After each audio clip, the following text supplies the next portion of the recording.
Parsha Ki Tsissa and Vaychel Pekudei in the light of the Haftorah of 1 Kings 18:21. So we have not only the Torah portion, but we also get a Haftorah portion that we also read that takes us through the balance of the Tanakh as well. But before we look at this, in Yaakov, in James, chapter 1, says, "Let no one say when he is enticed," and this is 1:13, "Let no one say when he is enticed, I am enticed by Elohim, for Elohim is not temptable by evil, and he entices no one. But each one is enticed when he is drawn away by his own desires and trapped. Then when the desire has conceived, it gives birth to sin, and sin, when it has been accomplished, brings forth death. So do not go astray, my beloved brothers." And earlier on, he talks about being unstable in our ways, but not to be double-minded as well. So this kind of plays into this, what we're going to look at in these two Torah portions. Ki Tsissa was last week's. Pekudei is this week's Torah portion. So let's talk to our Elohim and we'll take a look right quick. Father, we thank you for the opportunity to look at your word, to learn from your word, and to apply your word to our lives. We ask that you will open our eyes, open our ears, and open our hearts so that we can see, hear, and understand what your word says. And we thank you in the name of Yahushua. Amen. So, choosing to follow the word of Yahuwah or choosing not to. Well, that's a choice. There we go. Any questions? Oh, the rest of it. So in this study, we're going to consider ideas from Parsha Ki Tsissa and Vayachel Pekudei, and we're going to look at the Haftorah companion of this, which is, we're going to look at one verse out of the Haftorah that kind of explains a lot of things. In a nutshell, what's going on in this Haftorah portion is that Elijah has said, look, Baal is so great, have the prophets of Baal come up to Mount Carmel, and we'll have a good old-fashioned showdown. And he pokes fun at them, and they can't get their sacrifices to light fire, so he washes all his down with water, and fire streams from the sky and burns them all up. But in the midst of this, Elijah has something very interesting to say to the children of Israel. Because what's happening in Israel is that they're fluctuating back and forth between their reverence to Yahuwah, their Elohim, and their worship of Baal. So Elijah sets up this meeting, and he has something that's incredible that he says, and it's something that we should keep in mind. And this is, again, the Haftorah, 1 Kings 18:21. Says, "And Elijah came near to all the people and said, How long will you vacillate between two opinions? If Yahuwah is the Elohim, follow him. But if Baal, follow him." And then it's a really peculiar and thought-provoking last little phrase. "And the people answered him not a word." No one had anything to say. It says, choose Yahuwah your Elohim or choose Baal. But no one could make up their mind. No one had nothing to say. So Elijah is directing his question to all of the people. So let's consider this first. All of the people, because we attach titles to ourselves. We're Christians or Jews or Messianic. But Paul has something to say about that. He says, don't consider yourself Jew or Gentile. If you are a believer in Yahuwah Elohim, if you are a follower of Yahuwah Elohim, if you worship Elohim, then worship his way, according to his word. You don't have to put something. So he says to all of the people. The name Eliyahu, which is Elijah, means Yahuwah is my Elohim. Now the word for all of the people is kol ha'am. So topically we can consider that this is not only a group comprised of Israelites, but a group that consists of an assortment of people with an assortment of beliefs. They are, in many ways, just like us. Everyone in this room, wow, I'm buzzing, has a different belief system. We want to say that, okay, we are a congregation, but everyone in this room as a congregation has their own belief system. So let's take a deeper look. Kol, okay, it means all, but it also means to be whole and to be complete. The letter He is used as a prefix the, but also represents the idea of paying attention. We have the proto-Sinaitic character of the little man holding his hands up trying to get your attention, saying, hey. And we see it as the first time as a root of the word in the Torah, in the word hine, that means behold.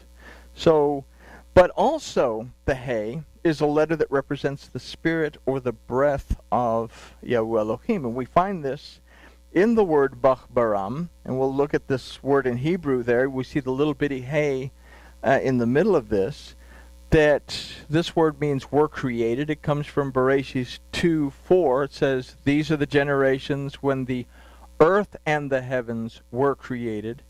It's the only time that we see a reversal of roles. If we look at that, we're usually going to see heaven and earth in that way. But in this case, the earth and the heavens were created.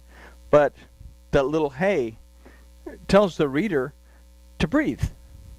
But it also gives us the idea that Elohim breathed forth the word. Through his spirit, the word brought forth manifestation. So, all right, there we go. So the small He in this word illustrates the breath or spirit of Yahweh Elohim breathe forth his word. And, okay, well, see there? I got ahead of myself. Breathe forth creation.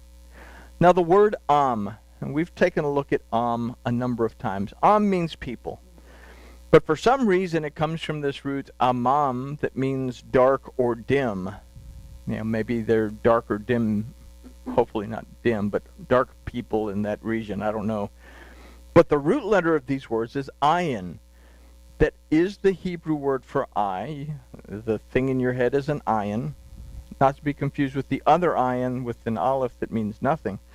But so it represents perception. An idea that we can formulate from the phrase all the people is our ability to become whole or complete is tied to our ability to be aware of our dark or dim perception. Let me say that again. Our ability to become whole or complete is tied to our ability to be aware of our dark or dim perceptions. What did Elijah say? He said, how long will you go back and forth between your opinion? Pick one or pick the other. So, are we aware of the dark or dim perception in our life that keeps us separated from truly entering into this relationship that we want to enter into with our Elohim? So the word for came near is vayagash, that from the root nagash means to be close to or to be intimate with. And the word used for to in this case is el, that also means according to, considering, and in regards to. Then we have the fact that Elijah said. And the word used for and said in this verse is vayomer, that comes from the root amar, that means to say, it means to speak, but it also means something that is spoken from the heart. And we've talked about this a number of times. The last letter of the Torah is Lamed in the word Yisrael. The first letter is Beit in Bereshit. You put them together and you have the word Leb, which leads us to understand that the Torah is the heart of Yahuwah. Okay? And we can understand this. If we understand this, then we can understand scriptures in the Bazorah when Yahusha says, come to me, all of you who are freaked out, wigged out, and stressed out. I will give you rest. I am humble, and we read it correctly, and in my heart you will find rest for your souls. So we find our rest in the Torah, who is called Yahusha, the Torah is called the redemption, deliverance, restoration that comes from Elohim. So what we can consider from this question is, if I say that Yahuwah is my Elohim, am I close to and intimate in regards to considering his Torah and living according to it? If I say that Yahuwah is my Elohim, am I close to and intimate in regards to considering his Torah and living according to it? Then we have, go back to Yaakov here in chapter 2, in verse 10, he says, "For whosoever shall shamar," will guard, preserve, treasure the Torah, and yet stumble in one point, then he is guilty of all of it. That is not a negative thing. You know, it's used often to say, well, you can't keep the whole thing because if you mess up one thing, one part of it, you're guilty of all of it. All the Torah is interrelated, but it allows us to be aware of where we are. If I believe that Yahuwah Elohim exists, and I want to become intimate with my Elohim, how do I do that? I pick this thing up, and I read it. Or I pick this thing up, and I study it. And then I know that I have 10 little bitty suggestions that will help my life to be a lot better. But we studied the 10 Commandments one time, and we found out that if I mess up one commandment, I've basically messed them all up because they are all interconnected. So, and this is why Yahusha gave us something simple. When he was asked, what's the greatest commandment? He said, well, Shema Yisrael, Yahuwah Eloheinu, Yahuwah Echad. Hear, O Israel, Yahuwah your Elohim, Yahuwah is one. Be aware of where you are in your relationship with Elohim. Then love Elohim with all your heart, your soul, your mind, your strength. Then he said the second one is love your neighbor as yourself. He condensed 10 little statements into 2 little statements that he took from the Torah. Okay, so, boy, I've just totally lost my place. Oh, there we are. So this is what makes us complete. Yet our dark or dim perception of the heart of Yahuwah causes us to move back and forth between the reverence of Yahuwah our Elohim and our desire to continue to worship Baal. And we all worship Baal at one point or another, probably several times a day. Am I honest with myself? Because if I'm honest with myself, I will recognize that a lot of times during the day I make the wrong choice in Tet. Okay? All right. Our system of belief is irrelevant. If it doesn't agree with the Torah, it must be discarded, regardless of the discomfort. The children of Israel in Parsha, Tsissa, had just been delivered from the harsh bondage of Egypt. Yahuwah their Elohim had proven to be a mighty force that set them free. Yahuwah had just given them 10 rules to live by. The first 3 of these rules dealt with not committing idolatry.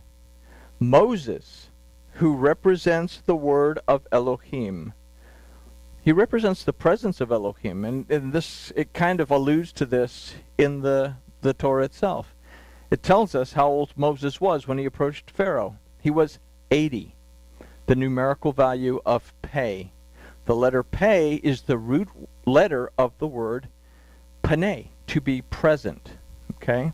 It's also, Pei is also a letter that represents a word, a spoken word. So Moses represents the word of Elohim, the presence of Elohim. Now he was gone too long, and the children of Israel decided amongst themselves that they needed a physical deity to worship. So they pick a calf, one of the special deities of Egypt. Aaron, who in this case we can consider represents a religious authority, Aaron was left in charge, tells them to remove the gold earrings from their ears, and with those gold earrings he farms a golden calf for the people, the to worship. And I love Aaron's response when Moses comes down and says, what happened? I don't know. We put some earrings in the fire and this calf appeared. It's like, yeah, dude. Okay. What was in that fire? Anyway, so is it religious conviction to whatever title that we assign ourselves to that keeps us from being able to Shema, to perceive, discern, understand, obey, apply, and be content in the voice of Elohim in His Word? So we bring the Lubavitcher Rebbe into this thing. In his commentaries on the Haftorah, concluded that the abandonment of religious truth and its impact on society is a direct result of facilitation or moving back and forth in idolatry. And that's an extreme Cliff Notes version of what he had to say. So it doesn't just affect us, it affects everything around us. Okay? Why do we vacillate? Why do we go back and forth in our beliefs? Consider that Moses was gone too long and Aaron told them what they needed to do. Remove their golden earrings. So when we are away from reading and the study of the Word of Yahuwah, we become dependent on whatever doctrine our system of belief feeds us. We remove our ability to be aware of the presence of Yahuwah, and our ability to Shema, to hear, comes from the ears. The gold represents the Spirit, the anointing of Yahuwah. So we lose our ability to Shema, to hear, to perceive, discern, and understand what Yahuwah our Elohim has to say, so that we obey, apply, and are content in His Word. Thus, if Yahuwah is our Elohim, why do we vacillate between Yahuwah, the Elohim, and the many Baals in our lives? In Parsha, Vayachel, Pekudei, they could have picked something easier to say. The golden calf incident has passed. Okay? So we're past that. Now the children of Israel, having made teshuvah, once again received the instruction for the Mishkan, the tabernacle, and the building of it commences. And Yahuwah appoints Betzalel to be the main craftsman and gives him a helper, Acheliav. The name Betzalel means the image of Elohim. The name Acheliav means the Father's tent. We are building a tabernacle, and that tabernacle is called our lives. In that tabernacle, our Elohim dwells, if we allow Him to. So, only when we're prepared to truly commit ourselves to a real relationship with our Elohim, when we are able to identify our golden calves that dim our perception of the Word of Yahuwah, that dim our perception of and can discard them, so that we are again able to Shema, the voice of our Elohim through His Word and His Spirit, will we become whole and complete. As such, we will be the image of Elohim. We will be acting or living in a manner that we were created to be. We were created to be in the image and the likeness of Elohim. Not that we look like Elohim, but that we have the same mental processes as Elohim, that we can make choices, that we can apply what is good and discard what is bad. So we become Betzalel. We become this person that's in charge of building the tabernacle in our lives. The voice of Elohim. So in this, wow, there it is. Only when we prepare to truly commit ourselves to a real relationship with our Elohim, when we can identify those golden calves and let them go, will we truly be in the image of our Elohim. So His Word and His Spirit will become whole and complete, and we will build ourselves a tent in which He resides. So not only are we Betzalel, not only do we become the image and the likeness of Elohim by seeking to Shema and Shamar the Torah, but in the process of that, we become Ali, that dude whose name means the Father's tent. That we actually, our lives, not just us, our lives become the tent that the Father resides in. We stop going to and fro. Anybody you know that was going to and fro at one point somewhere in the Bible? Yeah. The boss had a meeting, and he came up and he said, where you been? I say, well, boss, I've been down there on earth going to and fro. Because we're no longer enticed by the master of to and fro. The last phrase of the Haftorah says, if Yahuwah is the Elohim, follow him, but if Baal, follow him. And the people answered not a word. So we must choose who we will follow. The word used for follow in this case is lehu, that means for you to follow. The root of this word is halach, that means to walk, and the manner in which we live our lives. So we can choose to walk and live our lives according to the word of Yahuwah, our Elohim, or we can choose to walk and live according to whatever master we choose to serve. If we choose to walk after our Elohim, we will no longer be silent, because they didn't have anything to say.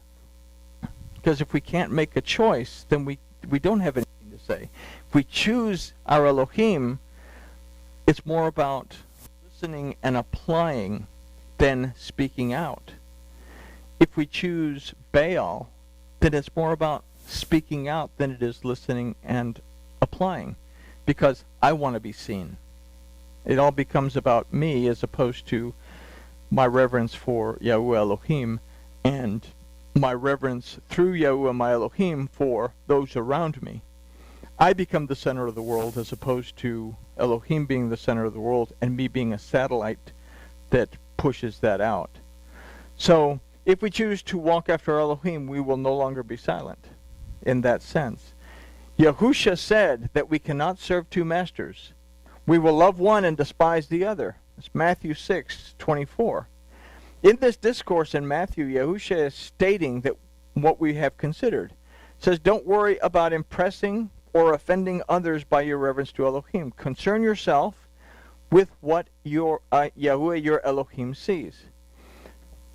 Don't freak out, wig out, and stress out about what other people think about you.